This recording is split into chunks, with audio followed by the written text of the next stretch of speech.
This is Talk of the Town, a weekly program featuring community events happening in and around Northeast Michigan, with your host, Nancy Smitham, and get the latest from Alpena Community College with Don McMaster. And now, today's Talk of the Town. Good morning and welcome to Talk of the Town. I'm Nancy Smitham. My first guest today is Jessica Luther from Alpena County Library. Hi, Jessica. Good morning, Nancy. I know you've had an extremely busy summer and your biggest event of the year is going to be culminating next week. Yes, we have the Summer Book Club Carnival is coming up on Wednesday the 9th at the Aplex, and that is for all of the kids and parents who have successfully completed the Summer Book Club reading program. And it's really a full day of lots and lots of games and prizes, and we'll have food for sale. It's really something that the kids look forward to all year. We also have our IT specialist, Nancy Musso, is going to be demonstrating a lot of our maker programming and activities. That's really taken off at the library, so we're super excited to have that there. And the Alpena High School robotics team will also be there. Wow. And you know, Jessica, as we were talking before we started taping, the library, that your size and the area you cover and the resources that you have, outstanding, amazing job with programming and educational events and all the things that you do. Amazing. Well, thank you. And it really wouldn't be possible without the staff we have. We just have an amazing group of people there, and just the support that we get from the community and the organizations throughout the community who are always willing to lend a helping hand, whether it's with funding, staffing, volunteering, and resources. We're a really lucky organization to be where we're at.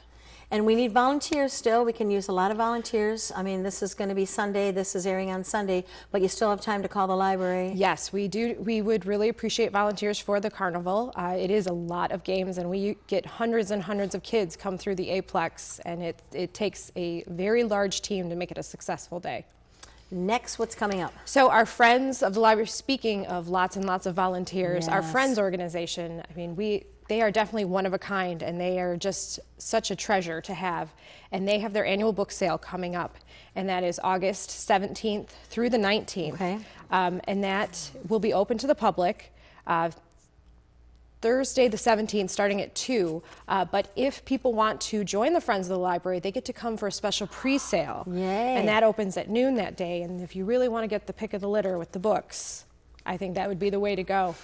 We are also accepting donations of books still through August 11th, and it's really any kind of gently used book, just, you know, as long as it's not ripped up or stained, and we don't need any VHS tapes or keep your encyclopedias at home. Okay. Unfortunately, those tend to get tossed aside.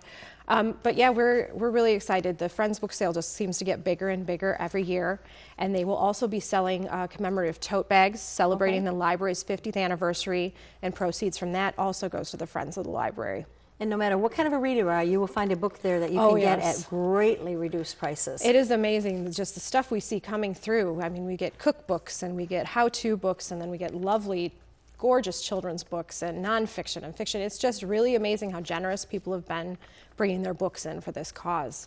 Okay, sounds good. And then after that? And then after that, we have our Eclipse viewing party.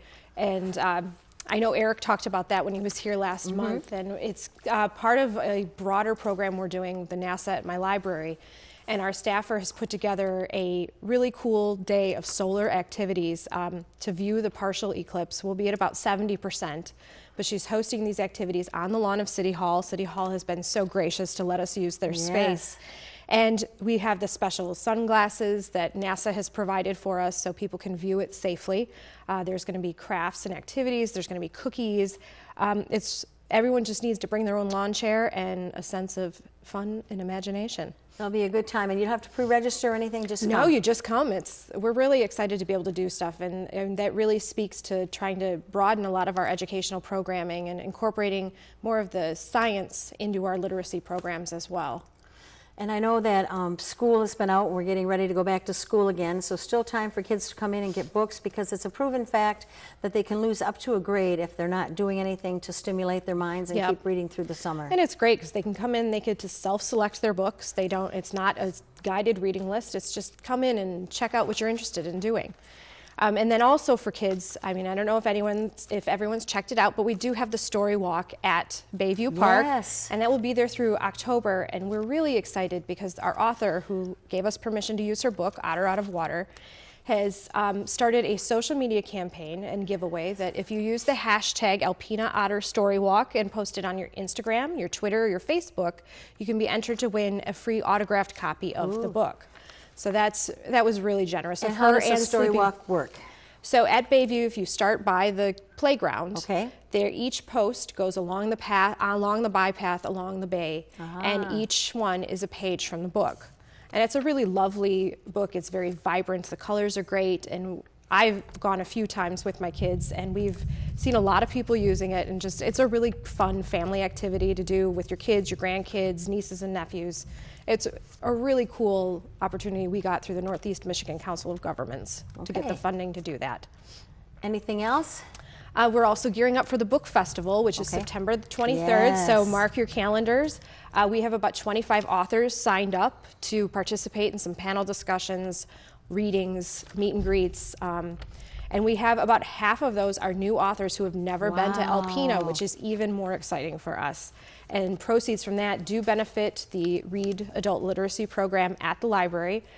We will have the tote bags for sale with readers' copies of advanced reader copies of books. We'll have t-shirts, sweatshirts. Family Enterprise has done a fantastic job coming up with some really neat merchandise for us to sell. So we're very excited. And you have to register for this or buy tickets? Or you can buy tickets the day of. Okay. We will have a storefront up and a website up within the next few weeks with more information. And speaking about a small library with limited resources and great staff, what a great event to have 25 authors coming to our town to participate in this program. Unbelievable. No, it is fantastic, and it's been it's a joint project between the library and Olivet Book and Gift and the Blue Phoenix. It's a really good example of a true community event to promote literacy, and they're just a pleasure to work with there. And all the other things at the libraries, movies, books on tape, all the wonderful magazines. We always need volunteers. Come in, adopt a bookshelf, and keep a shelf nice and straightened. Or there's lots of other things that you can do. The wonderful computer lab, the Michigan room, all the genealogy stuff, to come on in and see everything that your library has to offer. Yes, it's constantly bustling in there. Thank you so much for being here. Nancy. I'll talk to you next month. All right. I'll be right back with two guests from Vestry Museum following these messages. Hi, welcome back. I have Thaddeus LaCourciere and Kat Tomaszewski, both from Vestry Museum. Good morning and welcome. Good morning. Thaddeus, I'm going to start with you. You have an exciting long title at Vestry Museum, so tell us your title. My title is Digital Dome Program Coordinator. So I'm in charge of the planetarium, the Digital Dome, which includes creating and running shows along with my planetarium instructor, John Heath. And also organizing events. Well, welcome to the museum. I'm sure you're loving every minute of it. It's been fantastic. I'm glad to hear that. So start us out and tell us what you've got going on at the planetarium. So the big thing coming up, the entire astronomy community is all up in arms about this, or excuse me, is all very excited about this, is a partial eclipse or total eclipse on August 21st. And this will be a partial eclipse here in Alpena. So an eclipse is very simple. It's when the solar eclipse is when the moon moves in front of the sun and blocks its light, casting a shadow here on the Earth.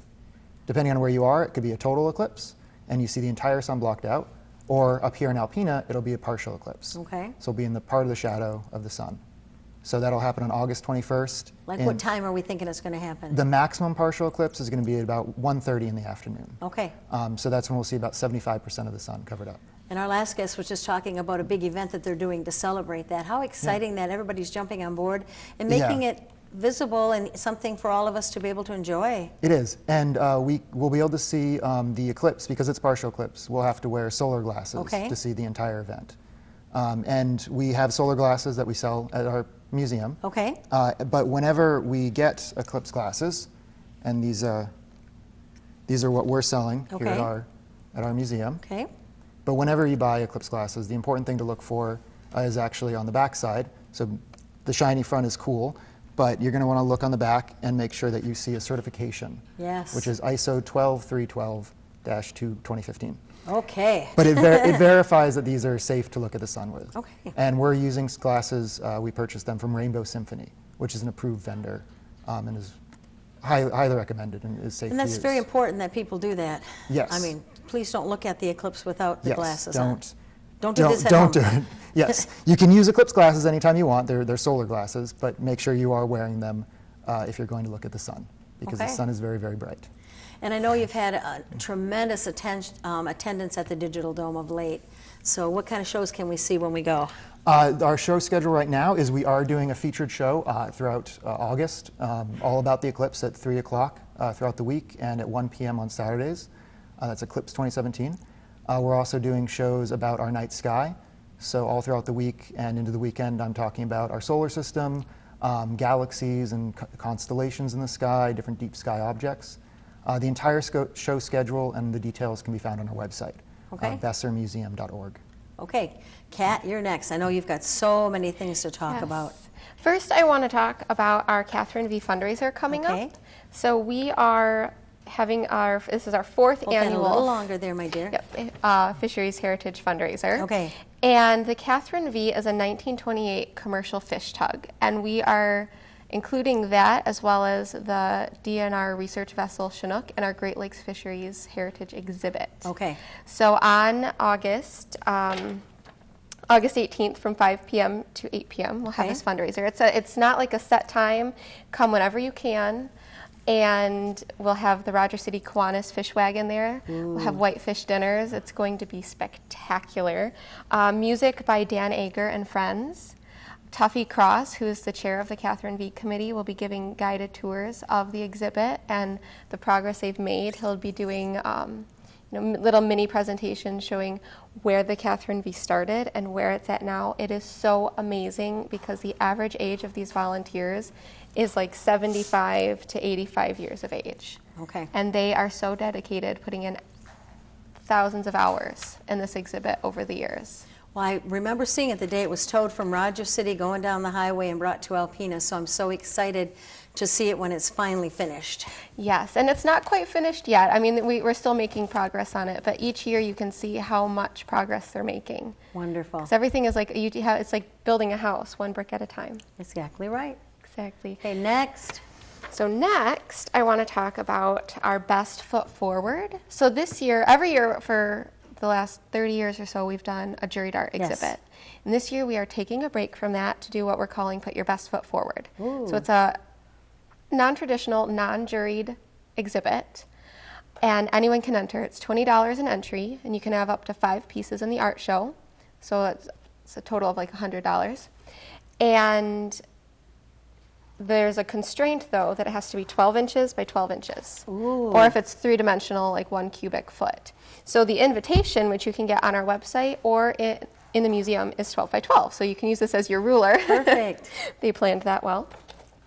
And then this will act as a fundraiser for the arts. Okay. So every year we've had our Adopt an Artwork series. Yes. That's how we framed our Salvador Dali, how we framed the American printmakers. And next year we're making it the choice of who comes to our Best Foot Forward. So we have these 2 options for 2 fine art collections at the museum that's in our permanent collections. So if you come to our museum, you can see these 2 pieces and place your vote. Okay. Got about 2 minutes left, Kat. All right, so quickly, all of this information is on our website. That is our best resource. Okay. You can also stop into the museum, and drop-off starts September 1st. Okay, sounds great. Next, you can still show. Okay, hurry. Okay, last thing. We are getting ready for our Fall Harvest Fossil Fest, which falls the same weekend as the Lake Huron Discovery Tour. Perfect. So information on that can be found at us23heritageroad.org. Okay. Or on our website as well, VestrMuseum.org. So our Fall Harvest Fossil Fest this year, we're going to call it Rock and Roll with Paleo Joe, the Rockin' in the Rock Park theme.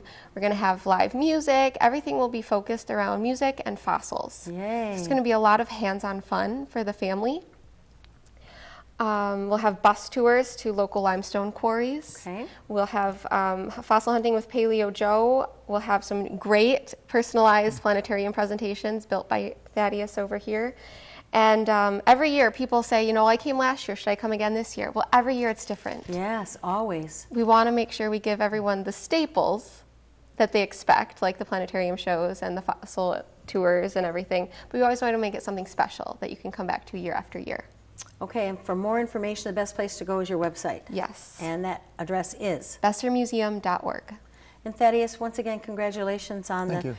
bringing that attendance up and getting the word out about our wonderful digital dome, and I just hope everyone takes advantage of coming in and seeing those shows. 3 o'clock during the week and 1 o'clock. 11 and 3 during the week. Okay. And 11, 1, and 3 during the week, on Saturdays. 11, 1, and 3. Wow. And we do have a promotion right now with the planetarium. If you ride the Alpena trolley to the Vestry Museum, you can get a buy one get one free pass for admission to the planetarium. Perfect. I did see that in the newspaper. Awesome. Yes. Thank you both very much for being here. You're very welcome. Please stay tuned for Dr. Don McMaster following these messages. Good morning. I am Jay Walterwright, Director of Public Information and Marketing for Alpena Community College, and this is the ACC portion of Talk of the Town. With me this morning is Nancy Saya, Dean of Students at the college, and also Director of the Huron Shores campus. Good morning, Nancy. Jay. Thank you, and good morning. Good morning. So where would you like to start first in our discussion? Well, let's talk about the Huron Shores campus, okay? Mm-hmm. I just like to bring attention to the things that we're doing to integrate ourselves in the community down in Oscoda. This is a new marketing approach, let's put it that way. Okay. We've tried the newspaper ads, radio, TV somewhat. Buses? Buses, yes. But now we want to do face-to-face in advertising, I guess. Let's call it that. So what we're doing, the first phase, well, we had our car show, July 15th, which was a huge success. That brought a lot of people on campus. We had wonderful weather, which helped that tremendously. Great cars, and better than last year. Way better than last year, yeah. So that was one of the things. But then we're moving on now towards the civic groups. This week we hosted the Rotarians. I brought them on campus. We had lunch, a presentation. I did a presentation on our campus, did a little tour, took them down to the Industrial Tech Lab where we have welding and electronics and all kinds of Which is a new thing for us. Maybe people don't know everything about that. Can you talk just a little bit about that lab? Sure. This program is called the Industrial Tech Program, and I don't know if that adequately describes it, but what it is, it's designed for, it's a one-year certificate program, and students that complete this one-year certificate, they're eligible for any of the entry-level positions at the base or in the whole neighborhood. And I mean, there are tons of positions. People are looking for qualified workers. They want somebody with some welding experience, electrical experience, maybe a little bit of math, tech math, and manufacturing processes. If they complete this certificate, they're sure to walk in, and they would certainly be a qualified applicant and really looked at. The industries down there, they partnered with us, and they helped us design this program. So they told us what they were looking for in an applicant and what would help their business grow, and then where if the person stayed with them, they would certainly be promoted and excel within the company. So that's what we have. We've never had a tech program at the Huron Shores campus, so this is our first venture, and a lot of great equipment, and I know everybody that sees the lab is really impressed with what we have. So, and it's also open to dual enrollment opportunities as well. Students in the high schools down there in the Oscoda County region can certainly do dual enrollment with these classes. So we're hoping that will grow that way as well. Well, speaking of classes, fall semester is coming up, and you and I were just talking about having some prerequisite classes and transfer classes available. Maybe you can talk a little bit about that. Well, we have just closed registration, early registration we call it. Central registration will open up the week of August 21st. We'll be registering Tuesday, Wednesday, Thursday.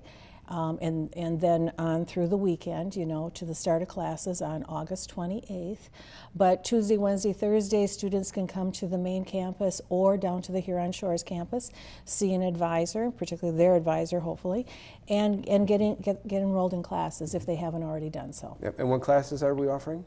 Well, we are offering the whole gamut at the main campus, but at Huron Shores, we obviously have the industrial tech classes, and then we have all the liberal arts transfer classes as well, and business classes.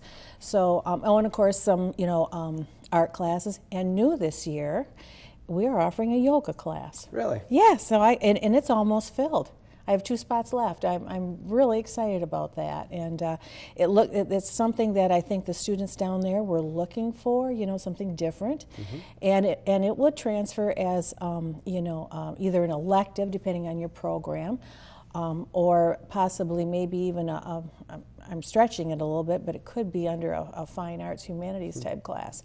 But yeah, it's going to be something I think will really be just something to draw a little attention, something a little different that we've never tried it before, but it certainly has been met with great success. So. And you were telling me that we have some new technology on the Huron Shores campus. We do. It's called video conferencing system, and that is a way for us, particularly when you're out, in a remote area where you don't have access to a lot of instructors. Most instructors now have to be mastered, prepared in their discipline.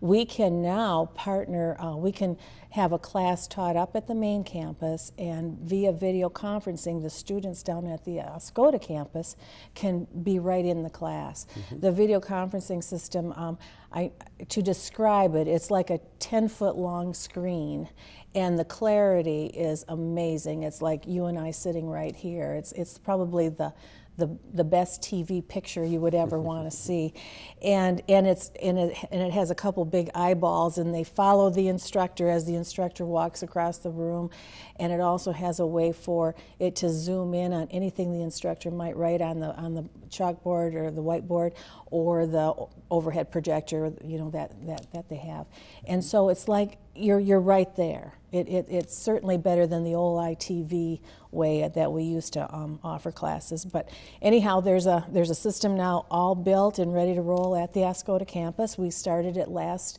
spring, was the first classes that we offered that way. They were accounting classes and some business classes, and great success. The students loved it. The teachers loved it, and it's user friendly. So you don't have to be an IT genius to go in there and know how to operate the system. It's a touchpad. You push a button, and boom, there you are.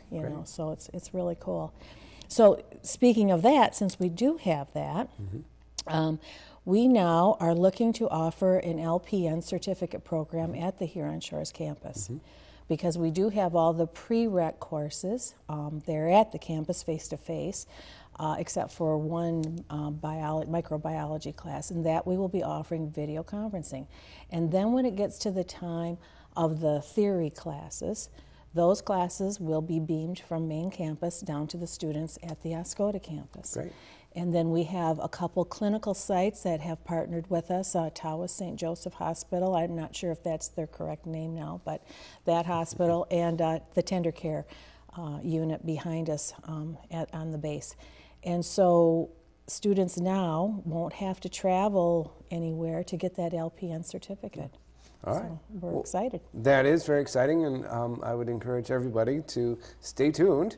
Check out the ACC website and keep listening for the debut of that program, hopefully coming soon. Yeah, they can start the prereq courses this fall, and then by next fall we will be offering the actual LPN theory courses and clinicals. Great. Stay tuned. Well, Nancy, that's all our time. Really? Yep. That went fast. Yep, it did. All right. Okay. Thank you. And thank you. Thank you for joining me. I am Jay Walterwright, Director of Public Information and Marketing for Alpena Community College, and this is Talk of the Town. This has been Talk of the Town with your hosts, Nancy Smitham and Don McMaster. For a list of events taking place in Northeast Michigan, please visit our website at wbkb11.com and click on the community link. This has been a Thunder Bay Broadcasting Corporation production. The Talk of the Town furniture and set design are provided by Young Appliance Art Van Furniture on US 23 South in Alpena.